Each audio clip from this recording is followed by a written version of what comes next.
This is Erica Sanders, a 38-year-old mother of 4 from Centerline, Michigan. On the evening of March 17th, 2026, she was shot dead in her own kitchen while her children were home. But here's the thing that makes this story different from the rest. The man who killed her had already told the whole world what he was planning to do. Police say 38-year-old Erica Sanders was shot and killed inside her Centerline home by her live-in boyfriend. Before we get into what happened on that Tuesday evening, you need to understand who Erica Sanders was, because she deserves more than just a name and a headline.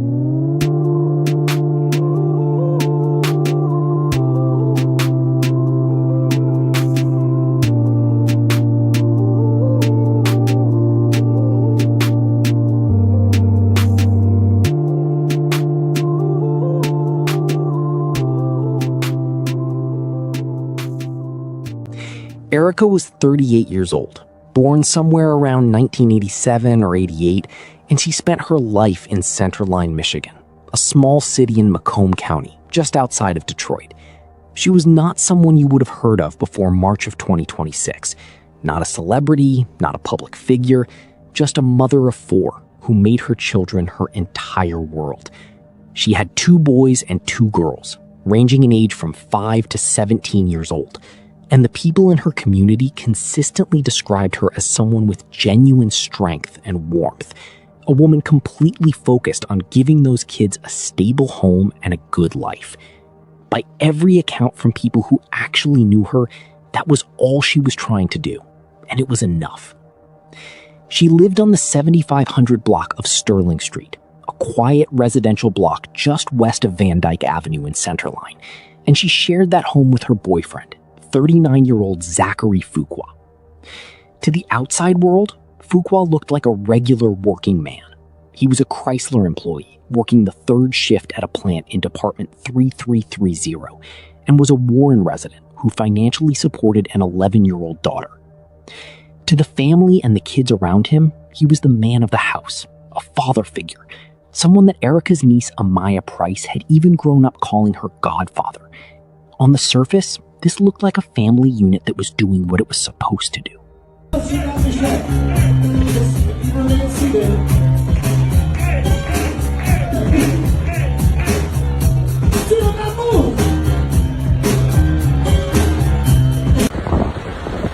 So I'm here. What's up?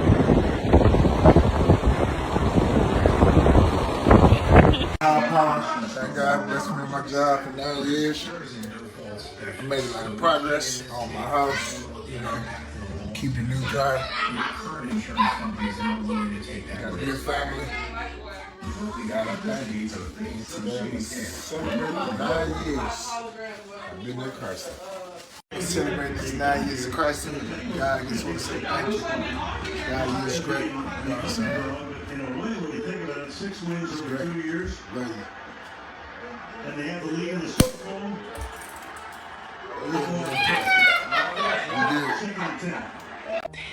For a long time, nothing about this relationship raised any serious alarm bells in any official capacity, meaning there were no police reports, no calls to 911, and no protection orders filed against Fuqua that appear anywhere in public records.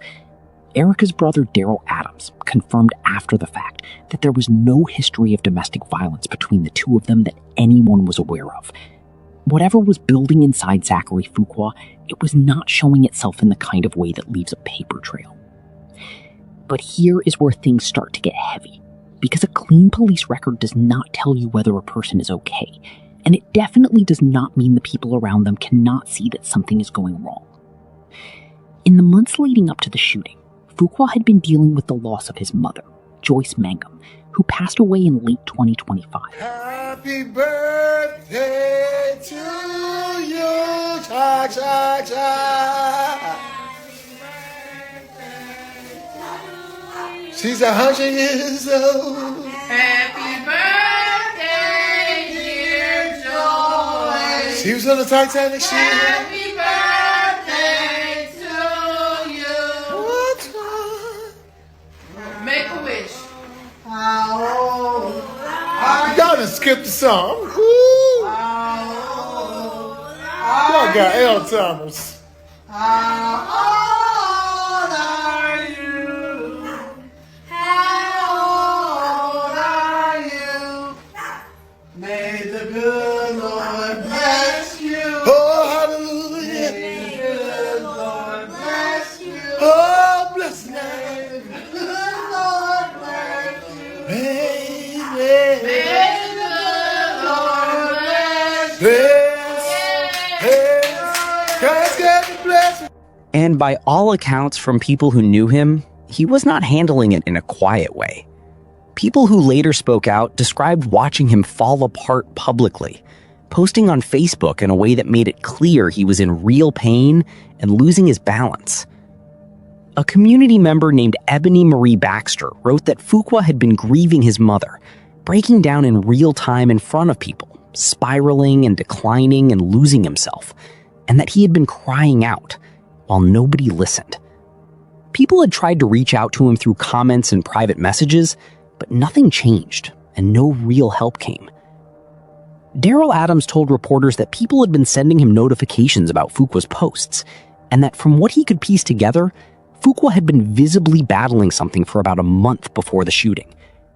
Adams said that if he had known the full picture, he would have tried to sit down and talk to Fuqua before any of this reached the point it did. And then, on March 14th, 2026, 3 days before Erica died, Fuqua posted 4 words on his public Facebook page: "Going out with a bang." Now, we need to be fair about something here, because fairness matters. Losing your mother is one of the hardest things a person can go through, and grief alone does not make someone a murderer. Mental health struggles are real, and they deserve real support, not judgment. And there is absolutely nothing in the public record to suggest Erica had any reason to believe the argument that started between them that March evening was going to end the way it did. She was not living with visible abuse. She was not calling the police and being turned away. Her own family said she did not see this coming, and we have no reason to doubt them. But that is exactly what makes this so painful to sit with, because the warning signs were not locked away in private. They were on Facebook, right where anyone who knew him could see them. And the question that hangs over everything that came after is a straightforward one. What would it have taken for someone to intervene in time? On Tuesday, March 17th, 2026, at around 5:30 in the evening, Zachary Fuqua and Erica Saunders got into an argument inside their home on Sterling Street. Nobody has publicly confirmed what the argument was about, and Daryl Adams told reporters the family only knew that it started as an argument, with no pattern of violence in the relationship before that moment to suggest anything like this was coming. What happened next is not disputed. At some point during that argument, Fuqua pulled out a gun, walked up behind Erica in the kitchen of the home they shared, and shot her once in the back of the head. 3 of her 4 children were inside that house while it happened, the youngest of them just 5 years old. When first responders arrived, they found Erica lying face down on the kitchen floor with a single gunshot wound to the back of the head. And despite everything they tried, she was pronounced dead at the scene. Erica Sanders was 38 years old, and her youngest child was in the same house when it happened. Now, what Fuqua allegedly did in the moments right after the shooting is the detail that the prosecution made sure to put on the record the first chance they got in front of a judge, because it speaks to something about this man that court language alone cannot fully capture. After shooting Erica in the back of the head in front of her children, Fuqua turned to those kids, handed them candy, and said, "Here y'all babies go," before walking out the front door and running. Officers from the Centerline Police Department responded to the scene, found Erica's body in the kitchen, and immediately began searching the surrounding area for Fuqua. Warren police officers joined the search, and together they caught up with Fuqua approximately 1 mile away near the corner of 10 Mile Road and Wainwright Street, a short time after the shooting. Well, this morning we are awaiting charges for the murder of a beloved mother in Centerline. Erica Sanders' family is expressing heartbreak, especially for her children who now have to grow up without their mother. Investigators say Sanders was shot and killed by her boyfriend on Tuesday night. We're told the boyfriend tried to get away but was later arrested by police in Warren. 7 News Detroit reporter Carly Petrus is joining us live this morning with a message from Erica's heartbroken family. Carly, what do they want to see happen next? Alicia Keenan, good morning. Now, ultimately, this family tells us they're hoping this man gets the help that he needs. Now, as for a little background on this tragic story, police tell us the shooting happened Tuesday around 5:30 p.m. It was at a home near Sterling Street, near Van Dyke Avenue. Police say 38-year-old Erica Sanders was shot and killed inside her Centerline home by her live-in boyfriend. It happened with Erica's 4 children in another room. Her boyfriend was found nearly a mile away on 10 Mile and Lorraine. We spoke with Sanders' family, who say they are devastated. While they never believed her boyfriend was capable of something like this, they say there were warning signs recently with red flags popping up on his social media. We don't know for sure exactly what led up to it. All we heard is that it was an argument. It wasn't no domestic violence in the past that led up to this. Seeing some of the notifications and people done sent to me where he been battling something for maybe a month, and it's led up into this. And he pretty much said something was gonna happen this day. There was no standoff and no additional violence at the arrest location. By the evening of March 17th, he was in handcuffs. He's accused of murdering his wife inside a Centerline home, and now he's behind bars wearing an anti-suicide smock and denying the charges against him. Tonight, we're learning new details about the moments leading up to that shooting and what prosecutors say happened inside the home. We thank you so much for joining us for the News at 5. I'm Kimberly Gill. And I'm Ty Steele. That suspect, 39-year-old Zachary Fuqua, was arraigned today, charged with second-degree murder and multiple gun charges. Local 4's J. Scott Smith was in court today as disturbing new information came to light. A 38-year-old man was charged formally today following a horrifying killing that happened in Centerline on St. Patrick's Day, and it left a lot of questions unanswered.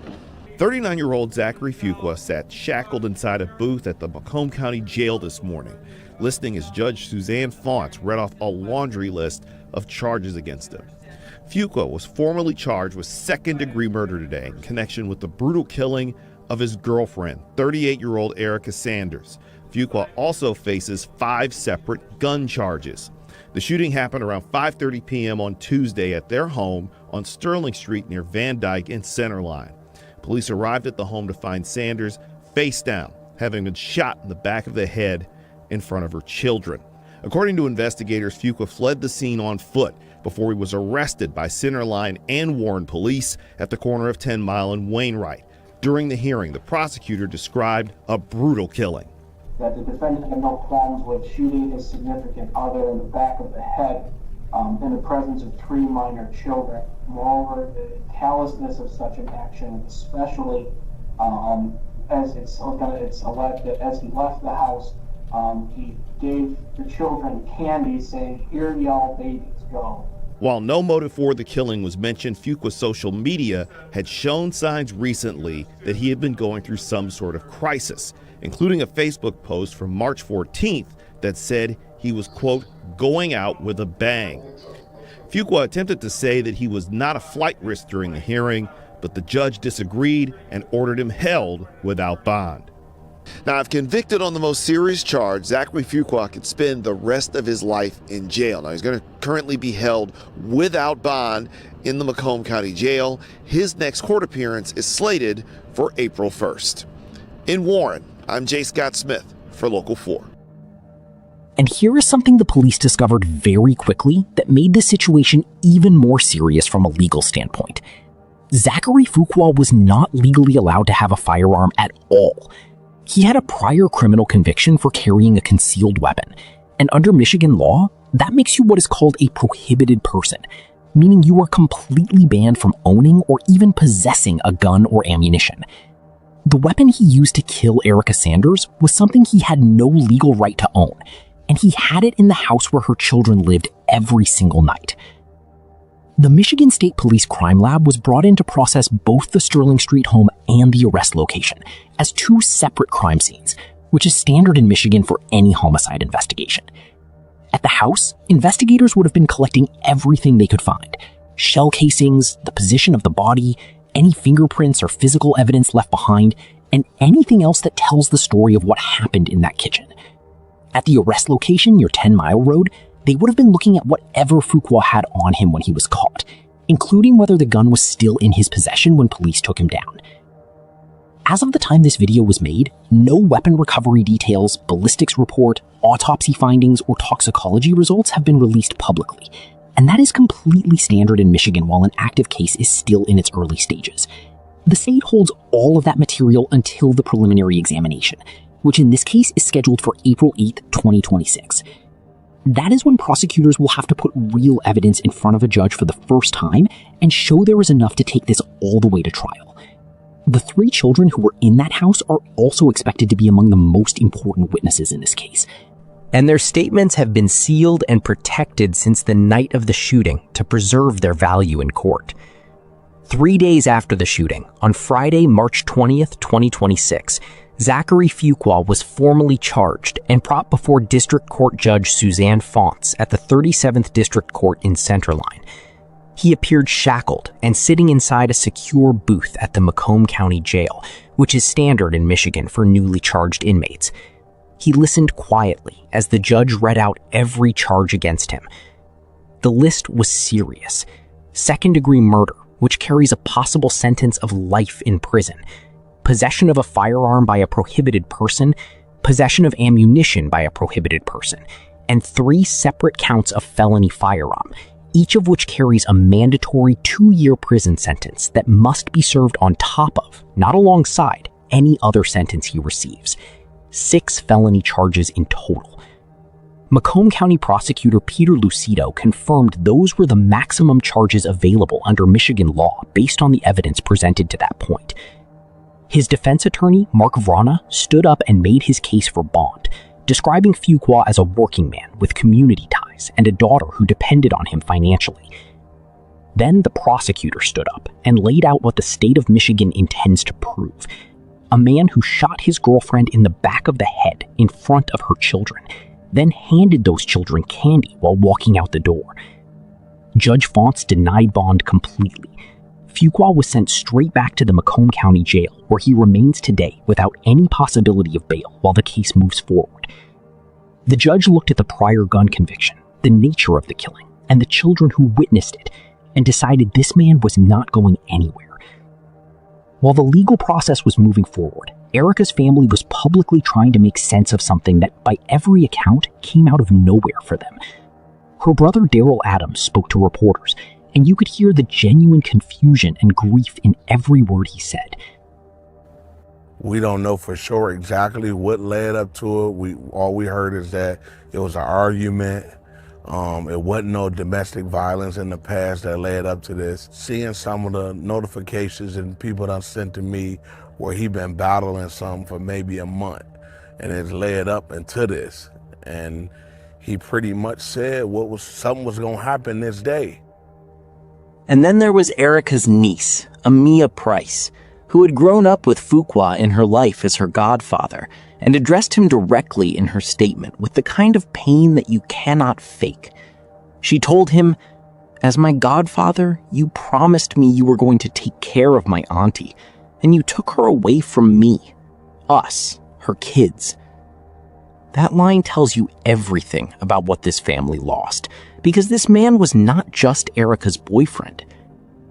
As the case heads toward trial, Fuqua has a probable cause conference set for April 1st before Judge John Chimura, and a full preliminary examination on April 8th before Judge Suzanne Fonts. That April 8th hearing is the one that matters most in the near term, because prosecutors will have to present real evidence in front of a judge for the first time and prove there is enough to send this to a full trial. If the judge agrees, the case moves to Macomb County Circuit Court, where Fuqua will face the very real possibility of spending the rest of his life in prison. To understand what the sentencing could realistically look like, consider a case from California that closed just 12 days before Erica was killed. A man named Romir Taguiam-Narak was sentenced on March 5th, 2026 to 64 years to life in prison for shooting his girlfriend multiple times in the back in front of their 2 toddlers in 2023. Now on a deadly shooting in Daly City, KTVU has learned that 27-year-old Frances Kendra Lucero was shot and killed by her partner in front of their 2 children, ages 3 and 4. Investigators say she had argued with her father, 27-year-old Romir Narag, after a family dinner. They say that he pulled out a 9mm handgun and reportedly shot her as she ran toward their home. Narag has been charged with murder and child endangerment. Same core elements: a domestic argument, a gun, children watching, a woman dead. Narag received 64 years, built from 25 to life for first-degree murder, and consecutive time added on for the firearm charges and for exposing the children to the killing. Fuqua is currently charged with second-degree murder rather than first-degree, meaning the prosecution has not yet argued in court that the killing was fully premeditated, only that it was intentional. But the way they have framed this case from the very first hearing, leaning on the callousness, the children present, the candy detail, and the illegal gun, tells you they are pushing for every single count to stick. If they succeed, the man at the end of this is looking at decades and possibly the rest of his life in a Michigan prison. And while that all plays out in court, Erica's 4 children are now in the care of extended family, the youngest of whom is 5 years old, all of them growing up without the woman who built her entire life around them. This case also sits inside a broader conversation that advocates like Jojo Dries, a domestic violence survivor and founder of an organization called On the Wings of Angels in Michigan, have been trying to raise for a long time. These murders don't just happen like in a box or in a bubble. This has been happening. This abuse has been happening. The survivor sees no way out or no solutions outside of this, so they stay, and then it escalates into murder. So if you're a survivor and you're listening, know that there's help, know that people care. Pack a bag. It's little things, right? If you pack a bag, if you study what's out there, if you tell a friend. So this is a shameful conversation. People feel it's a shameful conversation. It's not. 1 in every 3 women, 1 in every 5 men have experienced domestic violence. Macomb County Prosecutor Peter Lucido put it plainly in his official statement after the charges were filed. Domestic violence can have tragic and far-reaching consequences. No one should have to live in fear within their own home.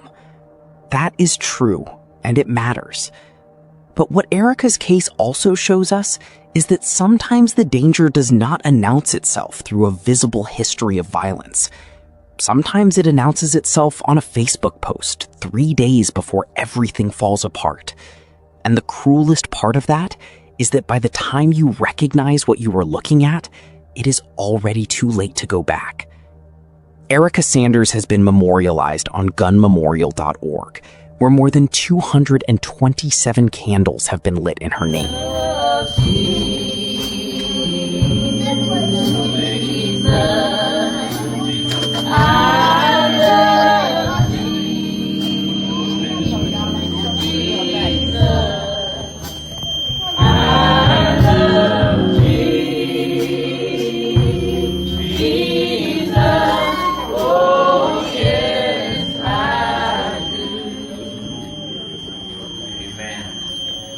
My dear brothers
What do you think about this case? Let me know in the comments section. Also, click on one of the cards on your screen to see more videos like this. See you in the next one.